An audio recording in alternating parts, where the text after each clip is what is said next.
இனிமே கண்ணை மூடிட்டு கடலை எண்ணெய் வாங்கலாம்.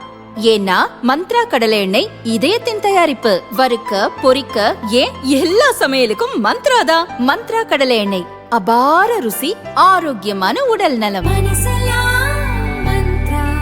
ரொம்ப டயர்டா இருக்கு. இயற்கையான டேட்ஸ், பாதாம், பிஸ்தா, கேஷு அண்ட் ஹனி கொண்டு தயாரிக்கப்பட்ட லயன் டேட் நட் பைட்ஸ்.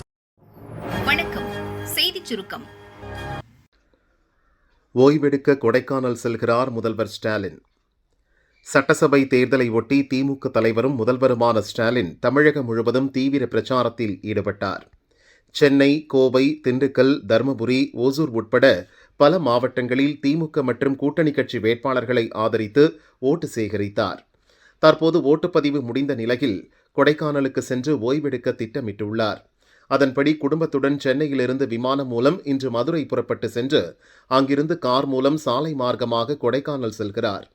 கொடைக்கானலில் ஒரு வாரம் தங்கி ஓய்வெடுக்கும் முதல்வர் ஸ்டாலின் கோயில்களுக்கு செல்வதில்லை. அவரது மனைவி துர்கா, பூம்பாறை குழந்தை வேலப்பர், மூஞ்சிக்கல் பெரிய மாரியம்மன் கோயில், குறிஞ்சியாண்டவர் கோயில் உள்ளிட்ட கோயில்களில் வழிபாடு செய்வதை வாடிக்கையாக கொண்டுள்ளார்.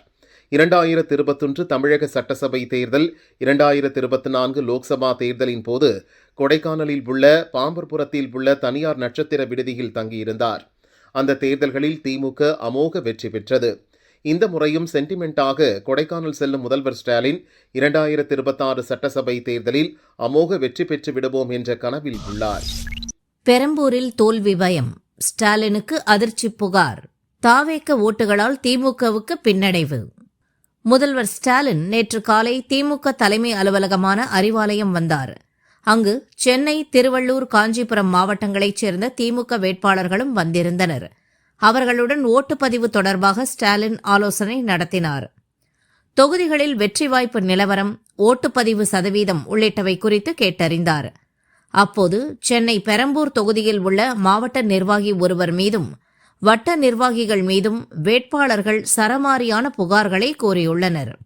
இதுகுறித்து திமுக வட்டாரங்கள் கூறியதாவது: சென்னையில் தாவேகவுக்கு கிடைத்த ஓட்டுகளால் 7-8 தொகுதிகளில் திமுகவுக்கு பின்னடைவு ஏற்படும் என்ற தகவல் பரவியது. பெரம்பூரில் திமுக வேட்பாளர் சேகருக்கு கட்சியினர் சரியாக தேர்தல் பணி செய்யவில்லை எனவும் கூறப்பட்டது. அத்தொகுதியில் 7 வார்டுகளில் 14 வட்டச் செயலாளர்கள் உள்ளனர். அவர்களில் சிலர் ஓட்டுப்பதிவின் போது டிமிக்கி கொடுத்துள்ளனர். துணை முதல்வர் உதயநிதி, அவரது உதவியாளர் செந்தில் நேரடி கண்காணிப்பில் இளைஞரணி மாநில நிர்வாகி ஜோயல் தலைமையில் 150 இளைஞர்கள் தேர்தல் பணிகளில் ஈடுபட்டனர். ஓட்டுப்பதிவையொட்டி வெளியூர் ஆட்கள் என்பதால் ஜோயல் தலைமையிலான இளைஞர் படையினர் வெளியேறிய பின் தேர்தல் பணி மந்தமாகியுள்ளது. எனவே பெரம்பூரில் திமுக வேட்பாளர் தோற்றால் நிர்வாகிகள் மீது நடவடிக்கை பாயும் என்பது உறுதி. துறைமுகம் தொகுதி திமுக வேட்பாளர் அமைச்சர் சேகர் பாபு, தாவேக வேட்பாளர் சினோரா அசோக் இடையே நடந்த மோதல் குறித்தும் முதல்வர் ஸ்டாலின் விசாரித்தார் என அந்த வட்டாரங்கள் கூறின. திமுக அதிமுக ஓட்டுகளை பிரித்த விஜய், 85% ஓட்டு பதிவு. ஸ்டாலின் கண்ணீர், பழனிசாமிக்கு ஜாக்பாட். தமிழக சட்டசபை தேர்தல் ஓட்டுப்பதிவு நேற்று முன்தினம் நடந்தது. 5,73,00,000 மொத்த வாக்காளர்களில் 85%, அதாவது 4,82,00,000 பேர் ஓட்டளித்துள்ளனர். கடந்த 2021 ஓட்டளித்த 4,62,00,000 பேருடன் ஒப்பிடும்போது இந்த தேர்தலில் 20 லட்சம் பேர், அதாவது 5% பேர் அதிகமாக ஓட்டளித்துள்ளனர். 5% அதிக ஓட்டுப்பதிவு யாருக்கு சாதகமாக இருக்கும் என்பது தொடர்பாக அரசியல் கட்சிகளின் தலைவர்கள் தீவிர ஆலோசனையில் ஈடுபட்டுள்ளனர். இதுவரை இல்லாத அளவுக்கு 85% ஓட்டுப்பதிவு நடந்திருப்பது குறித்து கட்சியின் முக்கிய நிர்வாகிகள், கூட்டணி கட்சி தலைவர்களுடன் திமுக தலைவர் ஸ்டாலின் ஆலோசித்துள்ளார். அப்போது கடந்த 2021 கொரோனா ஊரடங்கு காலத்தில் தேர்தல் நடந்தபோதும் 4,62,00,000 பேர் ஓட்டளித்தனர். ஆனால் கடந்த தேர்தலை விட 5% வாக்காளர்கள் மட்டுமே அதிகமாக இம்முறை ஓட்டளித்துள்ளனர். எஸ்ஐஆர் எனப்படும் சிறப்பு வாக்காளர் பட்டியல் திருத்த பணிகளாலும் விஜயின் தாவேக்க களத்தில் இருப்பதாலும் ஓட்டு போட்டவர் எண்ணிக்கை 5% அதிகரித்துள்ளது. ஆனால் விஜய்க்கு பெரிய அளவில் ஆதரவு இருந்திருந்தால் மேற்கு வங்கத்தை போல 92% ஓட்டுப்பதிவு வந்திருக்கும். ஆட்சிக்கு எதிரான ஓட்டுகளை விஜய் தன் பக்கம் இழுத்துள்ளார். இதனால் 150க்கும் அதிகமான தொகுதிகளில் திமுக கூட்டணி வெற்றி பெறும் என திமுக முக்கிய நிர்வாகிகள், கூட்டணி கட்சி தலைவர்கள் ஸ்டாலினிடம் தெரிவித்துள்ளனர். அதிமுக பொதுச் செயலர் பழனிசாமியும் முக்கிய நிர்வாகிகள் கூட்டணி கட்சி தலைவர்களுடன் ஓட்டுப்பதிவு அதிகரித்திருப்பது குறித்து ஆலோசித்துள்ளார். அப்போது கடந்த தேர்தலில் திமுகவுக்கு ஓட்டளித்த பட்டியலினத்தவர், கிறிஸ்தவர்கள், இளைஞர்கள் ஓட்டுகள்தான் தாவேகாவுக்கு சென்றுள்ளன. திமுகவுக்கு செல்வாக்குள்ள நகர பகுதிகளில்தான் விஜய்க்கு அதிக ஆதரவு உள்ளது. நகரங்களில் இரட்டை இலக்கத்தில் ஓட்டு சதவீதம் பிரியும் போது அதிமுக கூட்டணி வெல்லும் வாய்ப்புள்ளது என கூட்டணி கட்சி தலைவர்கள் பழனிசாமியிடம் தெரிவித்துள்ளனர். திமுக, அதிமுக கூட்டணி வேட்பாளர்கள், ஓட்டுச்சாவடி முகவர்கள் அளித்த புள்ளி விவரங்களின் அடிப்படையில் யாருக்கு வெற்றி கிடைக்கும் என இரு கட்சியினரும் ஆய்வு செய்து வருகின்றனர். அமைச்சர் கொடுத்த காசை ஆட்டைய போட்ட நிர்வாகிகள், தாவேகாவுக்கு தான் ஓட்டு. திமுக நிர்வாகி பகீர். சட்டசபை தேர்தலில் தூத்துக்குடி மாவட்டத்தில் 80.55% ஓட்டுகள் பதிவாகின.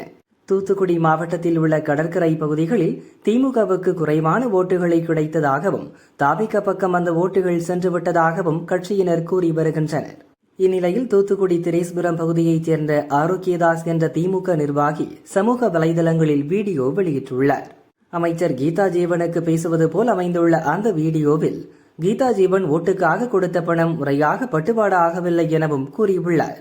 வீடியோவில் அவர் கூறியுள்ளதாவது: அக்கா, நான் உங்கள் தந்தை பெரியசாமி நகராட்சி தலைவராக இருந்தபோதிலிருந்தே தேர்தலில் திமுகவுக்காக பணியாற்றி வருகிறேன். இந்த தேர்தலில் நீங்கள் கொடுத்த பணம் யாருக்கும் சரியாக சென்று சேரவில்லை. திரேஸ்புரம் பகுதியில் 8வது வட்ட செயலர் ரவிச்சந்திரன், 9வது வட்ட செயலர் கருப்பசாமி, கவுன்சிலர் பவானியின் கணவர் மார்ஷல் ஆகியோர் சரியாக செயல்படவில்லை. கருப்பசாமி யாருக்கும் பணம் கொடுக்காமல் வீட்டை பூட்டிவிட்டு வெளியூர் சென்று விட்டார். இதனால் எந்த முறை திமுகவுக்கு குறைவான ஓட்டுகளை கிடைக்கும்? அதற்கு காரணம் திமுக நிர்வாகிகள்தான். நீங்கள் கொடுத்த பணத்தை சுருட்டி கொண்டு சென்று விட்டனர். இதற்கு நல்ல தீர்வு செய்து கொடுங்கள் என அவர் தெரிவித்துள்ளார்.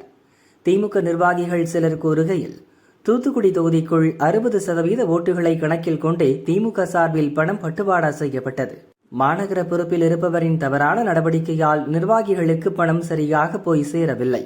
கிடைத்தவர்களும் சரியாக பட்டுவாடா செய்கிறார்களா என கண்காணிக்கவும் இல்லை. தூத்துக்குடி மாவட்டத்தின் கடற்கரை பகுதியில் தாவேகாவுக்கு அதிக ஆதரவு இருப்பது தெரிந்தும் சரியாக பணம் பட்டுவாடா செய்யாதது தேர்தலில் எதிரொலிக்கும் என்றனர். சம்பந்தப்பட்ட திமுக நிர்வாகிகளை கேட்டபோது ஆரோக்கியதாஸ் சொல்லும் தகவல்களில் உண்மை இல்லை. வாயில் வந்ததை சொல்லி அவர் வீடியோவாக வெளியிட்டுள்ளார். இதனால் கட்சிக்குள் குழப்பத்தை ஏற்படுத்த ஆரோக்கியதாஸ் முயன்றுள்ளார். பணப்பட்டுவாடா குறித்தெல்லாம் எங்களால் எதுவும் பேச முடியாது. நாங்கள் யார் என்பது கட்சி மேலிடம் வரை அனைவருக்கும் தெரியும் என்றனர். அன்புமணியால் ஆபத்து, என் குடும்பத்தை காப்பாத்துங்க. ராமதாஸ் தரப்பு புகார்.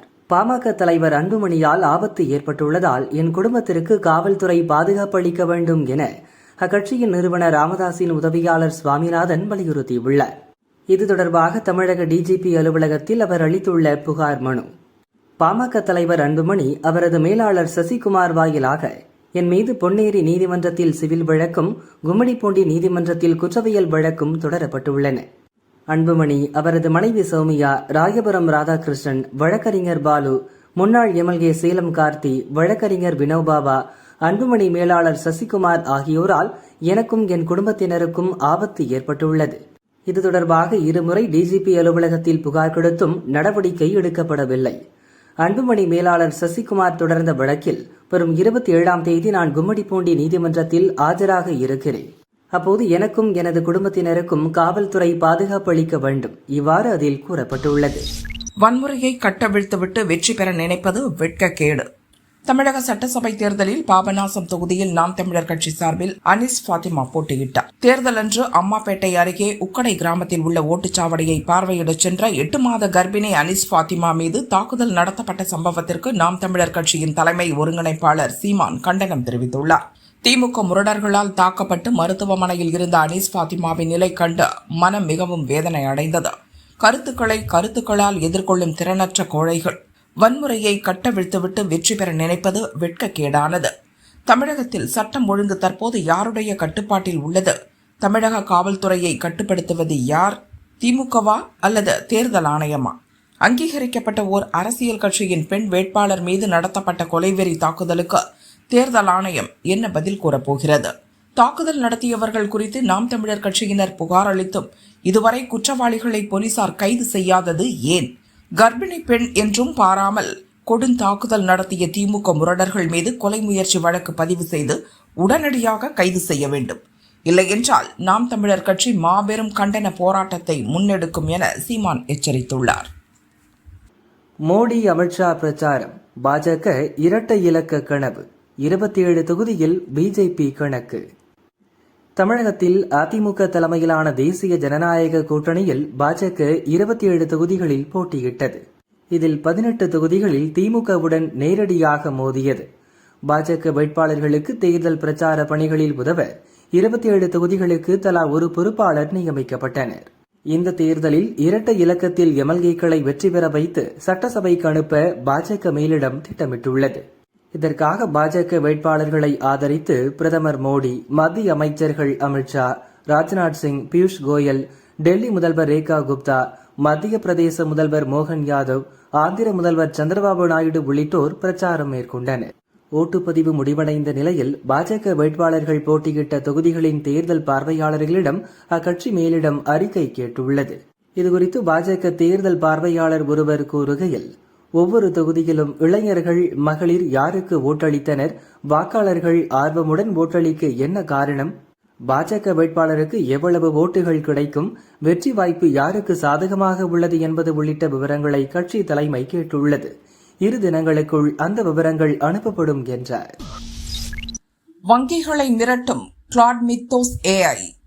சைபர் செக்யூரிட்டியை பலப்படுத்த நடவடிக்கை. அமெரிக்காவைச் சேர்ந்த ஆந்த்ரோபிக் நிறுவனம் உருவாக்கியுள்ள கிளாட் மித்தோஸ் எனப்படும் அதிநவீன செயற்கை நுண்ணறிவு தொழில்நுட்பம் இந்திய வங்கித்துறையின் சைபர் பாதுகாப்புக்கு அச்சுறுத்தல் என அதிர்ச்சி தகவல் வெளியாகியுள்ளது. இந்த கிளாட் மித்தோஸ் AI சைபர் பாதுகாப்பில் மனிதர்களால் கண்டறிய முடியாத ஆயிரக்கணக்கான நுணுக்கமான பிழைகளை கண்டறியும் திறனுடையது.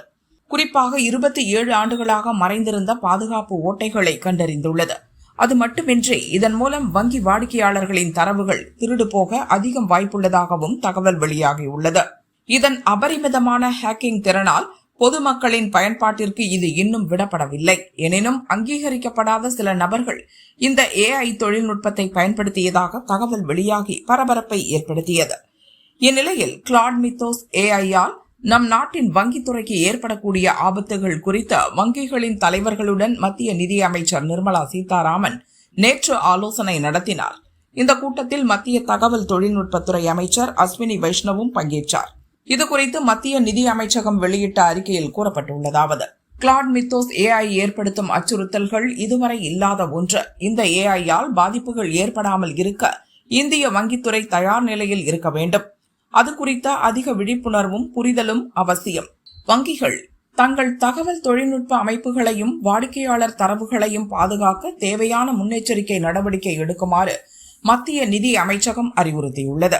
அச்சுறுத்தல்களை விரைவாக எதிர்கொள்ளும் வகையில் ஒருங்கிணைந்த அமைப்பை உருவாக்க இந்திய வங்கிகள் சங்கத்திற்கு நிதி அமைச்சர் ஆலோசனை வழங்கினார் என அந்த அறிக்கையில் கூறப்பட்டுள்ளது. நம் நாட்டில் வங்கி பணிகள் ஆன்லைன் மயமாக்கப்பட்டு டிஜிட்டல் பண பரிவர்த்தனை அதிகரித்துள்ள நிலையில் இவ்வகை புதிய ஹேக்கிங் AI வருகை இந்திய வங்கித்துறைக்கு பெரும் சவாலாக அமைந்துள்ளதாக அதிகாரிகள் கவலை தெரிவித்துள்ளனர்.